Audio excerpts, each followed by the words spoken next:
Hello students, welcome to my YouTube channel. So finally this video is for class 8th student and the subject is social study. The section is geography and the chapter name is natural resources. Those who have not subscribed the channel yet, please do subscribe my channel, like my video, and if you guys are having any problem regarding this video, regarding this chapter, you guys can comment me in the comment section. So ज़्यादा time waste नहीं करते, अब हम chapter पे आते हैं. So the chapter is natural resources, but first we have to understand what is resources. Students, आपका concept clear करने के लिए मैं अपनी वीडियो को दोनों लैंग्वेज में बनाती हूँ, दोनों लैंग्वेज में समझाने की कोशिश करती हूँ, that is Hindi and English both, ताकि जिन्हें नहीं समझ में आ रहा है वो हिंदी सरल भाषा में भी समझ सकें. तो basically the question is what are resources. संसाधन क्या होते हैं. रिसोर्सेज को हम हिंदी में क्या कहते हैं? संसाधन, है ना. संसाधन क्या होता है? Anything that is found in nature and has some value in a bracket worth are used for humans called resources. कोई भी ऐसी चीज़ जो प्रकृति में प्रेजेंट है, होती है, जिसका कुछ वैल्यू हो, जिसका कुछ मतलब हो, कुछ अस्तित्व हो, और जो ह्यूमन बींग्स के इस्तेमाल में आता हो, मानव जाति के इस्तेमाल में आता हो, उसे हम कहते हैं संसाधन. So anything that is found in nature and has some value और use for human is known as resources. तो ये था संसाधन. अब हम एक्चुअल लैंग्वेज में पहुंचते हैं, एक्चुअल चीज़ में पहुंचते हैं, that is what is resources. आपका कंप्लीट हो गया है यहाँ पे. So our next topic is types of resources.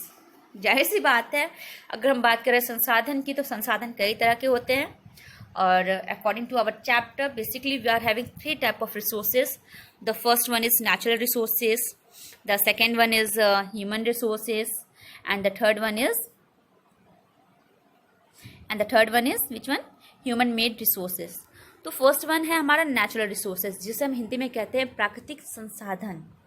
Human resources को क्या कहते हैं हम? मानव संसाधन. And human made resources, guys, these two one are totally different. The first one is human resources, मानव संसाधन, और मानव के द्वारा निर्मित संसाधन. ठीक है ना. तो basically whenever anyone ask from you guys how many type of resources, basically there are 3 types of resources: natural, human resources and human made resources. So our first topic which we are going to discuss is natural resources. जब हम types के resources की बात करते हैं ना, तो हमने तो बेसिकली 3 रिसोर्सेज देखा है, बट इनके सब पार्ट्स भी होते हैं. Human resources and human made resources. What is human resources and human made resources? They use to be single, है ना. बट जब हम नेचुरल रिसोर्सेज की बात करते हैं तो हम इनको कई पार्ट्स से डिवाइड कर देते हैं, like origin, utility, level of development, distribution. अलग अलग में हम डिस्ट्रीब्यूट कर देते हैं, अलग अलग में हम विभाजित कर देते हैं. तो हम इन सारे नेचुरल रिसोर्सेज के सारे सब पार्ट्स को 1 by 1 स्टडी करेंगे, and we will come to know across that what does basically it means. So our first topic is types of natural resources. प्राकृतिक संसाधन कितने प्रकार के होते हैं? तो जब हम अपने वीडियो में देखते हैं तो basically there are 5 types of natural resources. हमने क्या किया है? प्राकृतिक संसाधनों को 5 भागों में विभाजित किया है. वो क्या क्या है? The first one is origin. Origin और source. Second is stage of development. Third is renewability. Fourth is distribution. And the fifth and the last one is availability. तो जब हम बात करते हैं फर्स्ट पॉइंट की, ओरिजिन और सोर्स, मतलब ये किस स्रोत से आते हैं, स्रोत क्या है इनका आने का, वजह क्या है, जगह क्या है. Second is stage of development, मतलब ये डेवलप होते होते कैसे ये रिसोर्सेज को देते हैं. कोई रिसोर्स अगर डेवलप हो रहा है तो उसके हर एक स्टेज में हम उससे कैसे यूज़ कर रहे हैं. थर्ड वन इज रिन्यूएबिलिटी, जब संसाधन को हम रिन्यू करने की बेसिस पे कि वो रिन्यू हो सकती है कि नहीं, इसका नवीनीकरण हो सकता है कि. रिन्यूएबिलिटी का मतलब क्या होता है? नवीनीकरण, कि इसको हम रिन्यू करके यूज़ कर सकते हैं कि नहीं. जब हम बात करते हैं डिस्ट्रीब्यूशन की, मतलब उसका वितरण, कहाँ कहाँ डिस्ट्रीब्यूटेड है, किस तरीके से ये डिस्ट्रीब्यूटेड है. अवेलेबिलिटी का मतलब क्या होता है? कि उपलब्धता, इसकी उपलब्धता कहाँ कहाँ मौजूद है. तो basically there are 5 types of natural resources. First one is origin, second is stage of development, third is renewability, fourth is distribution and the fifth one is availability. हम इसे 1 by 1 डिस्कस करेंगे. The first one which comes is what are natural resources. इनके types को discuss करने से पहले हम जान तो लें कि नेचुरल रिसोर्सेज होते क्या हैं. In English, natural resources are those resources that occurs naturally and support life. Example, water, fossil fuel, etc. अगर हम बात करते हैं नेचुरल रिसोर्सेज को क्या कहा जाता है? प्राकृतिक संसाधन। प्राकृतिक संसाधन की अगर हम बात करते हैं तो वो ये रिसोर्सेस हैं जो प्राकृतिक तौर पे हमारे बीच में मौजूद हैं और जो कहीं ना कहीं हमारी लाइफ के लिए एग्जिस्टेंस करती हैं, कहीं ना कहीं हमारी लाइफ को क्या करती है? सपोर्ट करती हैं, कहीं ना कहीं हमारे जीवन का अस्तित्व है। एग्जाम्पल हो जाता है जैसे पानी, फॉसिल फ्यूल्स, कई तरह के होते हैं ना। पानी हो सकता है, रोशनी हो सकती है, सूरज हो सकता है, चांद हो सकते हैं, ये सब क्या है? नेचुरल रिसोर्सेज है। प्लांट क्या है? नेचुरल रिसोर्सेज है। फॉसिल फ्यूल्स क्या है? ये भी एक तरह के नेचुरल रिसोर्सेज है। Although they took time sometimes to renew, but still they are natural resources. ये प्राकृतिक संसाधन है। अगर हम बात करते हैं कैरेक्टरिस्टिक्स की, तो मैंने बेसिकली इंपॉर्टेंट 3 कैरेक्टरिस्टिक्स दिखाए हैं नेचुरल रिसोर्सेज के। The first one is it can be immediately reutilized. They can also be processed before use. They acquire value and fulfill our needs. क्या है? The first one क्या है कि हम चाहें तो इनका हम तुरंत इस्तेमाल कर सकते हैं। जैसे अगर पेड़ ऑक्सीजन छोड़ रहा है तो हम इसका इस्तेमाल तुरंत कर लेते हैं, ठीक है ना, इमीडिएटली यूटिलाइज कर सकते हैं। या फिर इन्हें थोड़ा सा टाइम लगता है, प्रोसेस्ड बिफोर यूज। अगर हम जैसे सोलर एनर्जी की बात करते हैं तो सोलर एनर्जी को हम क्या करते हैं? हीट की सनरेज को हम क्या करते हैं? पहले ट्रैप करते हैं और फिर हम उसे एज अ सोलर एनर्जी में क्या करते हैं? यूज़ करते हैं by lighting bulb, by using as an electricity form. तो क्या होता है कि कुछ रिसोर्सेज जो होते हैं वो प्रोसेस होने के लिए भी टाइम लेते हैं, मतलब हम पहले इन्हें प्रोसेस करते हैं, उसके बाद हम इसका इस्तेमाल करते हैं। थर्ड कैरेक्टरिस्टिक क्या है नेचुरल रिसोर्सेज की? They acquire value and fulfil our needs. की नेचुरल रिसोर्सेज की अपनी एक कीमत होती है और कहीं ना कहीं ये हमारी रोज़मर्रा की ज़िंदगी की ज़रूरतों को क्या करते हैं? पूर्ण करते हैं, पूरा करते हैं। तो आई होप कि आपको ये कंसेप्ट क्लियर हुआ होगा कि what are natural resources and what are their characteristics. इनकी 3 इंपॉर्टेंट कैरेक्टरिस्टिक्स मैंने आपके साथ शेयर किया है। मूविंग फर्दर, हमने क्या बोला? Types of resources. जब हम टाइप ऑफ रिसोर्सेज की बात करते हैं तो हमने कई टाइप की बताया, टोटल 5 टाइप्स बताए, जिसमें से पहला है when we categorize natural resources on the basis of their type. The first one is on the basis of origin, natural resources or of growth type. जब हम उनके स्रोत के आधार पे उन्हें विभाजित करते हैं तो ये 2 तरह के होते हैं। पहला होता है biotic and the next one is abiotic. Biotic को हिंदी में कहते हैं जैविक और एबायोटिक को हिंदी में कहते हैं अजैविक। जैसा कि वर्ड डिफाइन कर रहा है, बायोटिक का मतलब क्या होता है? जैविक मतलब जो जीवित हो, अजैविक मतलब निर्जीव। लिविंग नॉन लिविंग थिंग्स आपको बहुत अच्छे से पता होगा, as you guys already in class 8, so you guys are totally aware about living और non living things. The first point which is said about abiotic components are they are the non-living components of any habitat, and for biotic they are the living components of a habitat. अगर हम example की बात करते हैं तो biotic components में क्या होते हैं? जैसे प्लांट्स, एनिमल्स, ये क्या है? जैविक चीज़ें हैं, जीवित हैं। और जब हम एबायोटिक कंपोनेंट्स की बात करते हैं, जैसे हमारा टेम्परेचर हो गया, इनऑर्गेनिक न्यूट्रिएंट्स हो गए, लाइट, वाटर, एयर, ये सब क्या हो गए? एबायोटिक कंपोनेंट्स हो गए। तो कहीं ना कहीं नेचुरल रिसोर्सेज आपके बायोटिक और एबायोटिक होते हैं on the basis of origin and sources. स्रोत के आधार पर अगर हम विभाजन कर देखते हैं तो ये 2 तरह के होते हैं, जैविक या अजैविक। बेसिक सी चीज़ है, या तो हमारे हैबिटाट में हमारे नेचुरल रिसोर्सेज को अगर हम डिफाइन करेंगे तो नेचुरल हैबिटाट में अगर हम देखेंगे तो या तो वो बायोटिक होंगे या नॉन बायोटिक होंगे। द नेक्स्ट पॉइंट इज, जो मैंने यहाँ पे पिक्चर के थ्रू आपको इस वीडियो में समझाने की कोशिश की है, मैंने यहाँ पे डिफाइन किया लिविंग थिंग्स। आप जिनका कंसेप्ट नहीं क्लियर होगा, जिन्हें totally they are not aware about living non living things, तो आप यहाँ पे ये पिक्चर देख के समझ सकते हैं कि living and non living thing में क्या है, ठीक है, okay. The next description is about on the basis of stage of development. मतलब उनके डेवलपमेंट की स्टेजेस जो होते हैं उस पर हम जब उन्हें डिवाइड करते हैं तो basically they are of 2 types. The first one is actual and the second one is potential resources. Okay, actual resources का मतलब क्या होता है? वास्तविक संसाधन। एक्चुअल रिसोर्सेज को हम क्या कहते हैं हिंदी में? वास्तविक संसाधन। और पोटेंशियल रिसोर्सेज को हम हिंदी में कहते हैं क्षमता संसाधन। एक्चुअल मतलब जो हमारे पास है और पोटेंशियल मतलब हम एक क्षमता से उसकी कितना इस्तेमाल कर सकते हैं। तो अगर हम इन्हें आगे डिफिनेशन इनकी देखते हैं तो फर्स्ट पॉइंट पोटेंशियल रिसोर्सेज को अगर हम लेते हैं तो क्या कह रहा है? अब potential resources is not being used currently. Potential क्या है? क्षमता पे है कि हम उसको तुरंत तो इस्तेमाल नहीं कर सकते, पर हम इसको फ्यूचर में इस्तेमाल ज़रूर कर सकते हैं। They can prove useful and become an actual resource in the future. क्या होता है कि हम इनका इस्तेमाल तुरंत तो नहीं कर सकते, बट हाँ इनको हम फ्यूचर में इस्तेमाल कर सकते हैं, जो आगे चल के कहीं ना कहीं जो एक्चुअल रिसोर्स होते हैं वो इनका रूप ले सकते हैं। एग्जाम्पल जैसे यूरेनियम डिपॉजिट इन लद्दाख, अगर हमें कभी फ्यूचर में ज़रूरत पड़े तो लद्दाख से हम ये क्या कर सकते हैं, यूरेनियम डिपॉजिट्स जो है वो हम ले सकते हैं, जिनका यूज़ हम फ्यूचर में कर सकते हैं। The entire quantity of potential resources may not be known, but still अगर हम एक अंदाज़ा लगाते हैं कि इन रिसोर्सेज की वैल्यू या फिर वर्थ क्या है या फिर इनकी क्वांटिटी कितनी इनकी, तो इसका अंदाज़ा भी लगाना मुश्किल है, अभी तक पता नहीं चला है। अब हम बात करते हैं एक्चुअल रिसोर्सेज की। An actual resources is one which we use currently. Potential क्या होता है, जिसको हम फ्यूचर में यूज़ करेंगे, जिनको हम करंटली यूज़ नहीं कर रहे हैं। डिफरेंस समझने की कोशिश करिएगा। एक्चुअल क्या है, जिसको हम अभी इस्तेमाल कर रहे हैं, जो हमारे अभी इन यूज़ में चल रहा है, हमारे संग अभी फ्यूचर में प्रेजेंट में हमारे संग यूज़ में है। बट पोटेंशियल क्या होता है, जिनको हम फ्यूचर में यूज़ करेंगे। An actual resource might have been a potential resource in past. क्या कहा जा रहा है कि अगर हम पोटेंशियल की बात करते हैं तो ये हमारे फ्यूचर में एक्चुअल रिसोर्स का रूप लेंगे, पर अगर हम एक्चुअल की बात करते हैं तो ये क्या होंगे, पास्ट में क्या बन जाएंगे, ये पोटेंशियल रिसोर्स बन जाएंगे, क्योंकि इनकी क्षमता जो होगी वो पास्ट में काउंट होगी, और पोटेंशियल की जो क्षमता होती है वो फ्यूचर में क्या बन जाती है, आपकी वास्तविकता बन जाती है ना। जैसे अगर मैंने बोला कि कल मैं आपको पढ़ाऊंगी, तो कल मैं आपको पढ़ाऊंगी मैंने एक्चुअल में बोला, पर ये क्या है, पोटेंशियल की वर्क कर रहा है, क्योंकि ये फ्यूचर में मैं पढ़ाऊंगी। अगर मैंने कल आपको पढ़ा दिया तो ये एक्चुअल में क्या हो जाएंगे, ये पास्ट में हमारा पोटेंशियल का वर्क करेगा। एग्जाम्पल जैसे कोल डिपॉजिट्स क्या है, जिनको हम करंटली में यूज़ करें, पोटेंशियलिटी दिखा रहे हैं कि कोल डिपॉजिट क्या होता है कि कहीं ना कहीं इनकी जो क्वांटिटी है ये हमें नोन है, ये हमें पता है। तो पोटेंशियल और एक्चुअल का डिफरेंस क्या है, एक्चुअल हम प्रेजेंट में यूज़ कर रहे हैं और पोटेंशियल हम फ्यूचर में यूज़ करेंगे। Moving further, the third one is on the basis of renewability. Natural resources are of two types. जब हम नवीनीकरण की बात करते हैं कि वो किस तरीके से नवीन होते हैं, नए होते हैं, उस बेसिस पे प्राकृतिक संसाधन को दो भागों में बांटा गया है, and they are renewable resources and the second one is non renewable resources. Those resources which can be renewed is known as renewable resources, and those resources which can't be renewed is known as non-renewable resources.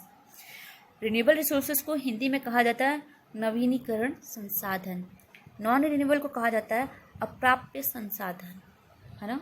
इसको अगर हम आगे देखने की कोशिश करते हैं, आगे समझने की कोशिश करते हैं, तो क्या होता है, डिफ्रेंशिएट किया है मैंने with the help of a Venn diagram. In renewable resources, basically, they are replaced in short amount of time. They can be replaced in short amount of time, whereas non-renewable, they take or took or they are not able to be replaced during a lifetime.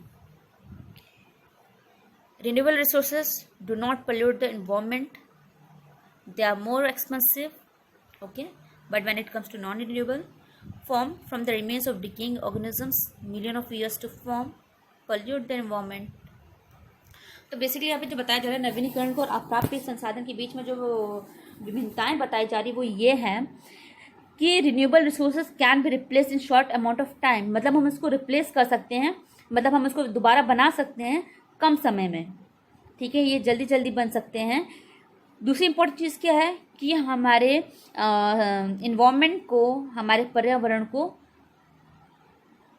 Pollute नहीं करते हैं ना, हमारे पर्यावरण में क्या करते हैं, ये पॉल्यूशन नहीं फैलाते हैं। इसी वजह से एक तो ये जल्दी रिन्यू हो सकते हैं, दूसरा ये इन्वायरमेंट के लिए हार्मफुल नहीं है। सो दे आर एक्सपेंसिव, मतलब ये महंगे होते हैं, कीमती होते हैं। अगर एग्जांपल लिया जाता है जैसे बायोमास, जियोथर्मल, सोलर विंड, ये सब क्या है, क्योंकि हम विंड एनर्जी को रिन्यू कर रहे हैं। विंड जो हवा है वो प्राकृतिक तौर पे पाई जाती नेचुरल रिसोर्सेस है और कहीं ना कहीं ईजिली अवेलेबल है, बट क्या होता है, ये पॉल्यूशन क्रिएट नहीं करती है, पोल्यूट नहीं करती इन्वायरमेंट को, इसलिए ये एक्सपेंसिव हो जाते हैं। Same as the way when we come in non renewable resources, इन्हें रिप्लेस करने में लाइफ टाइम लग जाता है, या तो हमारा जीवन काल पूरा लग जाता है या फिर ये थोड़ा समय लेते हैं।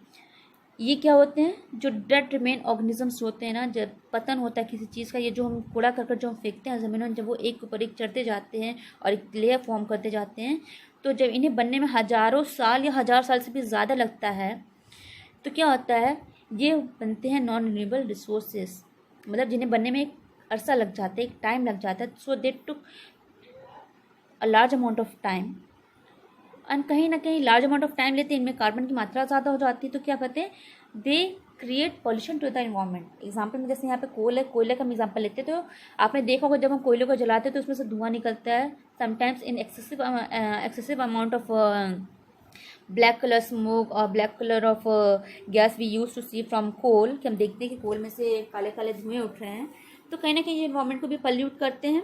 ये थोड़े एक्सपेंसिव तो नहीं होते हैं, ज़्यादा एक्सपेंसिव नहीं होते हैं, नॉर्मल होते हैं, बट कहीं ना कहीं ये पॉल्यूशन में सबसे ज़्यादा योगदान देते हैं। बट अगर हम इन दोनों के बीच के समानता सिमिलरिटीज़ को देखते हैं तो क्या है, बोथ प्रोवाइड एनर्जी, ये दोनों क्या करते हैं, एनर्जी प्रोवाइड करते हैं। यहाँ पे दिया है ना, अगर हम इनकी सिमिलरिटीज़, ये तो सिमिलरिटीज़ हैं और ये क्या कर रहे हैं, ये डिफ्रेंशिएट कर रहे हैं।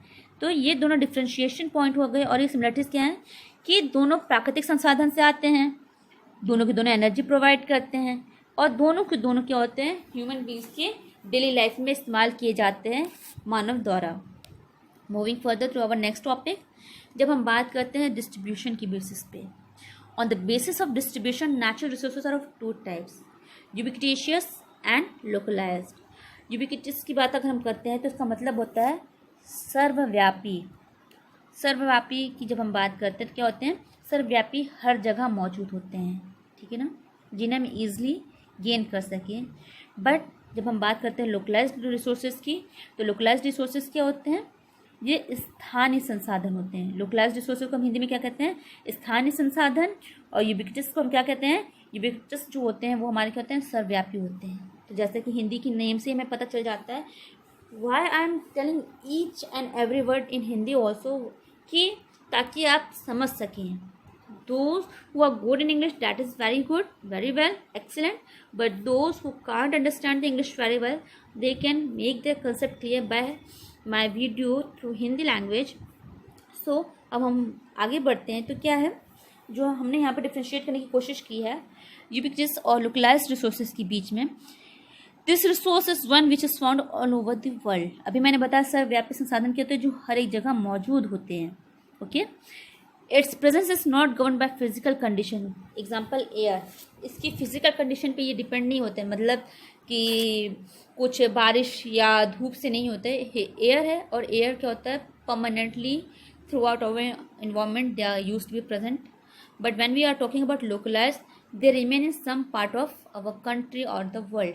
मतलब ये स्थानीय संसाधन होते हैं, तो ये हर जगह नहीं, कुछ स्पेसिफिक जगहों पे पाए जाते हैं। इसी वजह से पूछा जाता है कि कोयला कहाँ का फेमस है, कॉपर कहाँ का फेमस है, लोहा कहाँ का फेमस है। जो यहाँ पे कहीं ना कहीं फिजिकल कंडीशन क्या होती हैं, एक पर्टिकुलर रोल प्ले करती है ना, कि फिजिकल कंडीशन बहुत इंपॉर्टेंट होती है। जहाँ पे कभी कार्बन की रिक्वायरमेंट हो सकती है, कहीं पे ऑक्सीजन की रिक्वायरमेंट हो सकती है, कहीं पे वाटर रिक्वायरमेंट होती है। So the presence of localized resources governed by physical condition. Example minerals, minerals की हम बात करते हैं, खनिज पदार्थों की हम बात करते हैं, तो हम उन्हें लोकलाइज्ड रिसोर्सेज में अवेल करते हैं।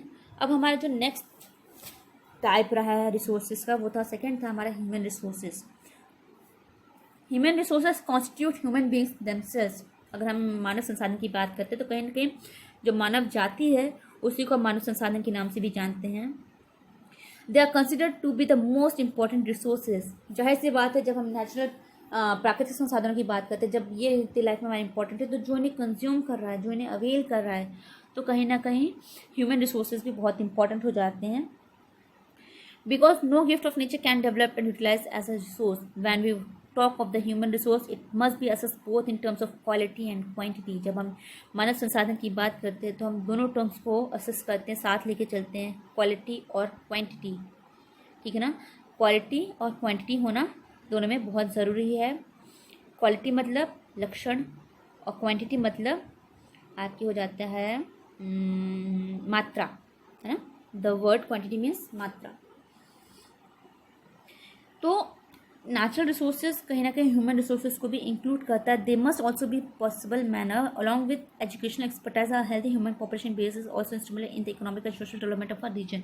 जैसे नेचुरल रिसोर्सेज में बायोटिक कंपोनेंट्स हो गए, आपके एक्चुअल पोटेंशियल रिसोर्सेज, ये सब मिल के कहीं ना कहीं प्राकृतिक संसाधन को संरक्षित कर रहे हैं, प्राकृतिक संसाधन को डे बाय डे इन्हांस कर रहे हैं। In the same way, if we are living in educated world, somehow we are also contributing in human resources.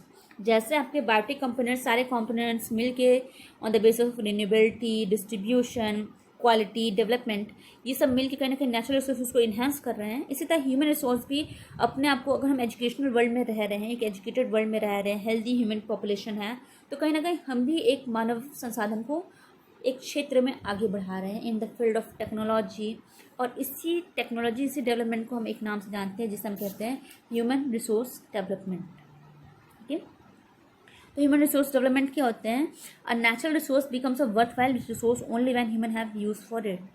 अगर एक प्राकृतिक संसाधन तभी इम्पोर्टेंट, तभी वैल्यू पाता है, तभी उसकी मात्रा बढ़ती है, उसकी कीमत बढ़ती है, जब मानव जाति उसका इस्तेमाल करता है सही तरीके से।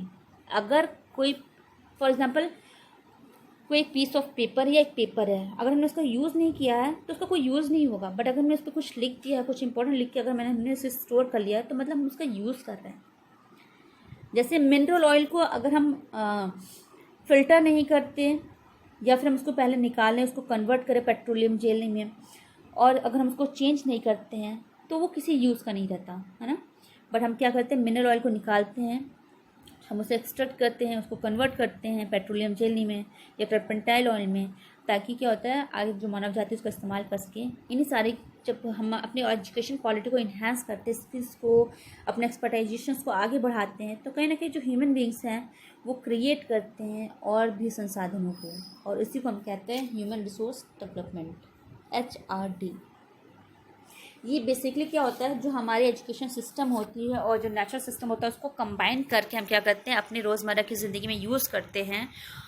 तो क्या होता है, जब हम जो चीज़ें दिमाग में सोच रहे हैं, हम साइंस पढ़ रहे हैं, डैट इज़ ओके, बट जब हम उसी साइंस को अप्लाई करने लगते हैं तो ये किस चीज़ का डेवलपमेंट होता है? ह्यूमन रिसोर्स डेवलपमेंट होता है। By human resource development, because the development of technology by using natural resources in our mind and doing it practically in the form of application of science to commerce and industry has enabled some countries to develop on a massive scale। कहीं ना कहीं जब प्राकृतिक संसाधन वैसे ही पड़े रहेंगे, पर अगर हम जब इनका इस्तेमाल करेंगे तो ये डेली टू रोज़मर्रा की ज़िंदगी में इंसान जो ह्यूमन बींग्स है वो उसका इस्तेमाल कर सकेंगे।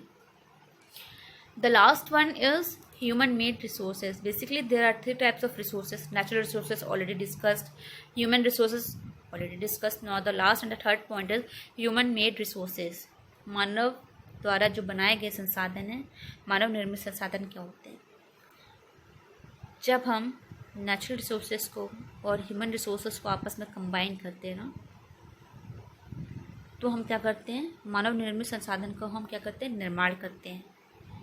जैसे हमने प्राकृतिक और मानव जाति के बने हुए संसाधनों को मिला के बिल्डिंग्स बनाना, प्लेस बनाना और तरह तरह के इकोनॉमिक इंस्टीट्यूशंस को आगे बढ़ाना, सोशल और कल्चरल ग्रुप को जब हम आगे बढ़ाते हैं, तो कहीं ना कहीं ये क्या होता है, ह्यूमन मेड रिसोर्सेस होते हैं।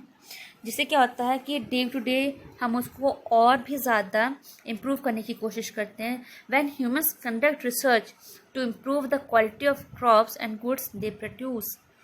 सिर्फ अनाज उगाना ही नहीं, एक बेहतरीन क्वालिटी की और एक अच्छे क्वांटिटी में अनाज को पैदा करना, ये होती है ह्यूमन मेड रिसोर्सेज की खासियत, ह्यूमंस की रिसोर्सेज की, टेक्नोलॉजी की खासियत। और कहीं ना कहीं ह्यूमन मेड रिसोर्सेज का काम क्या होता है, जो मानव जाति और मानव संसाधन प्लस प्राकृतिक संसाधन को मिल के जो रिसोर्सेज बनते हैं उसे हम कहते हैं human made resources. Now moving further to our last topic, that is resource of conservation. In this topic we are going to study 2 points, that is resource conservation and sustainable development। Conservation of resources होता है क्या है? संसाधनों का क्या होता है? संरक्षण। कंजर्वेशन को हिंदी में क्या कहा जाता है? संरक्षण, किसी चीज़ को बचाना। Plan use of resources in order to meet the present needs and to store a part for the future generation is called resource conservation. किसी भी चीज़ का प्लान करके एक तैयारी के साथ उस चीज़ का इस्तेमाल करना अपने वर्तमान काल में, तथा थोड़ा सा भाग उसका भविष्य काल के लिए संरक्षित करना, उसे हम कहते हैं संसाधन संरक्षण। ये क्यों ज़रूरी है? Because many resources are non renewable. बहुत से ऐसे संसाधन हैं जो नवीनीकरण में नहीं आते हैं, जो अप्राप्य संसाधन हैं, जिन्हें दोबारा नहीं बना सकते हैं, जो ख़त्म होने की कगार पे हैं। अगर हम इनका इस्तेमाल आज अपने वर्तमान में कम करेंगे तो हम इसका भविष्य में और भी अच्छे से इस्तेमाल कर सकेंगे। Second point is conservation of resources help us to reduce wastage, it will help in economic progress. जब हम अपने रिसोर्सेज का रिजर्व करेंगे, कंजर्व करेंगे तो कहीं ना कहीं हम अपनी इकोनॉमिक कंडीशन को भी आगे बढ़ा रहे हैं। अगर हम बेवजह पानी को वेस्ट करें, इसलिए कहा जाता है ना use water carefully, don't waste water, don't waste food, तो कहीं ना कहीं हम अपनी इकोनॉमिक कंडीशन को भी क्या कर रहे हैं, स्टोर कर रहे हैं और प्रोग्रेस में लेकर आ रहे हैं, ताकि आने वाली जनरेशन भी उसका इस्तेमाल कर सकें। The third one is resource conservation help us to protect the environment. और जब हम संसाधन का इस्तेमाल सही तरीके से और संरक्षित तरीके से करते हैं तो कहीं ना कहीं हम अपने पर्यावरण को भी क्या करते हैं, प्रोटेक्ट करते हैं। इसे हम कहते हैं रिसोर्स कंजर्वेशन। मैंने बोला था जैसे कि हम इसमें दो चीज़ें पढ़ेंगे, तो रिसोर्स कंजर्वेशन तो हमें समझ में आ गया। अब है सस्टेनेबल डेवलपमेंट, सत विकास। ये होता क्या है? जैसे as we know, global warming, water pollution, air pollution, careless use of natural resources are threatening our world today. जैसे हमें पता है कि ग्लोबल वार्मिंग जो हो रहा है और पानी का प्रदूषण जो हो रहा है, हवा प्रदूषण जो है, कहीं ना कहीं ये नेचुरल रिसोर्सेज का जब हम बिना ध्यान दिए जब हम इसका इस्तेमाल करते हैं तो कहीं ना कहीं आज ये हमारे विश्व के लिए एक डरने की स्थिति में हम आ गए हैं। कहीं ना कहीं ये हमारे वर्ल्ड को, हमारे सिस्टम को, नेचुरल सिस्टम को भी कहीं ना कहीं ये बहुत ही ज़्यादा नुकसान पहुंचा रहे हैं। So it is important for us to protect our land, environment and natural resources, sustaining resources. तो सस्टेनेबल डेवलपमेंट की अगर हम बात करते हैं, somehow implies that the use of existing resources in such way that they may be available for a long time. Sustainable development क्या होता है? सत विकास, किसी भी चीज़ का उस हद तक इस्तेमाल करना, एक सही तरीके से इस्तेमाल करना कि हम उनका भविष्य में भी इसका इस्तेमाल कर सके, उसे हम कहते हैं sustainable development. That meets the need of the present without compromising their own needs, the goal of which is to achieve balanced harmony between environment sustainability, economic sustainability and the social political sustainability. Main reason क्या कह रहा है कि अपने वर्तमान में बिना compromise किए, बिना किसी से कॉम्प्रोमाइज़ किए इसका वर्तमान में तो इस्तेमाल करें, प्लस हम आने वाले जनरेशन के लिए भी अगर हम संरक्षित करते हैं उसे हम कहते हैं सस्टेनेबल डेवलपमेंट। और जो उसका मेन गोल होता है वो क्या होता है कि पर्यावरण में एक संतुलन बनाए रखना, आर्थिक व्यवस्था में एक संतुलन बनाए रखना, और कहीं ना कहीं पॉलिटिकल और क्या होता है सामाजिक स्तर पे और राजनीतिक स्तर पे भी एक समानताएं बनाए रखना, मतलब तीनों तरफ से बनाए रखना, इन्वायरमेंट में भी, इकोनॉमिक कंडीशन में भी और सोशल कंडीशन में भी क्या हो, एक सिमिलरिटी बनी रहे, उसे हम कहते हैं सस्टेनेबल डेवलपमेंट। और इसके लिए सबसे इम्पॉर्टेंट है जो नेचुरल रिसोर्सेस हमें मिल रहे हैं, कोई भी संसाधन हमें मिल रहे हैं, to use it very carefully. Sometimes हम क्या करते हैं, पानी को खुला छोड़ देते हैं, खाना वेस्ट कर देते हैं, पेपर वेस्ट करते हैं, या जो कुछ चीज़ों का एक्सेसिव कंजप्शन कर लेते हैं, तो कहीं ना कहीं क्या होते हैं कि हमारे सस्टेनेबल डेवलपमेंट की कंसेप्ट से बाहर हो जाता है। तो सस्टेनेबल डेवलपमेंट हमें यही बताता है, सत विकास जो हमें यही बताता है कि हमें अपने सामान को किस तरीके से, रिसोर्सेज को, संसाधन को किस तरह से संरक्षित करना है और कैसे इनका एक सही इस्तेमाल करना है। और जैसा कि अभी आपको पता है कि हम लॉकडाउन में चल रहे हैं कोविड-19 की वजह से, तो ये कहीं ना कहीं सबसे इम्पॉर्टेंट टाइम है to show our self about sustainable development, कि हम इस टाइम पे अपनी सरकार को कैसे सहयोग कर सकते हैं, how we can help our government in this critical condition, in this critical pandemic condition, so that वो भी कहीं ना कहीं हमारे इस चीज़ों को समझें। जैसे अभी हम घर पे हैं तो डजेंट मीन कि हम पानी वेस्ट करें, try to reserve conserve water, उतना ही इस्तेमाल करें जितनी हमें ज़रूरत है, खाना ज़्यादा बना के वेस्ट ना करें। If we are making more food, so we must try to give some food to those who need it, जिन्हें ज़रूरत है उन्हें खाना दें, खाने की वेस्टेज ना करें, ज़्यादा पैसे की वेस्टेज ना करें। और इस टाइम में हो सके, अभी लॉकडाउन चल रहा है, ज़्यादा से ज़्यादा पॉल्यूशन कंट्रोल में, अंडर कंट्रोल में है, तो हमें यही चीज़ें आगे भी फ्यूचर में रखने की। जब लॉकडाउन हटे तो कहीं ना कहीं जो सस्टेनेबल डेवलपमेंट का जो हमने चैप्टर पढ़ा ना, जो टॉपिक हमने पढ़ा ना, कहीं ना कहीं ये हम अपने लाइफ टाइम फॉलो करें कि we have to use each and every resource in a sustainable way. जो लास्ट पॉइंट है वो ये है, जो what I would like to share with you guys, that try to follow the 3 R's of your life. अपने life के 3 R को ज़रूर फॉलो करें। The first one is reduce, reuse and recycle. जो हमारी सरकार हमें कहती है कि कोई भी चीज़ को वेस्ट करते हैं ना, तो हम कहते हैं ना कि हम पहले से रिड्यूस करें, उसकी मात्रा को गलाके से कम करें, फिर उस चीज़ को दोबारा इस्तेमाल करें, और फिर इसको हम क्या करें, रिसाइकिल करें। होप यू गाइस आपको मेरा ये वीडियो समझ में आया होगा। आपको मेरा जो मैंने चैप्टर आपको समझाने की कोशिश की है, प्राकृतिक संसाधन, जो बेसिकली संसाधनों के द्वारा मैंने इसको समझाने की कोशिश की है, you guys understand it very well. And if you guys really understand my chapter, my video very well, please guys subscribe my channel, like my video, and hope you guys literally enjoyed it. Thank you.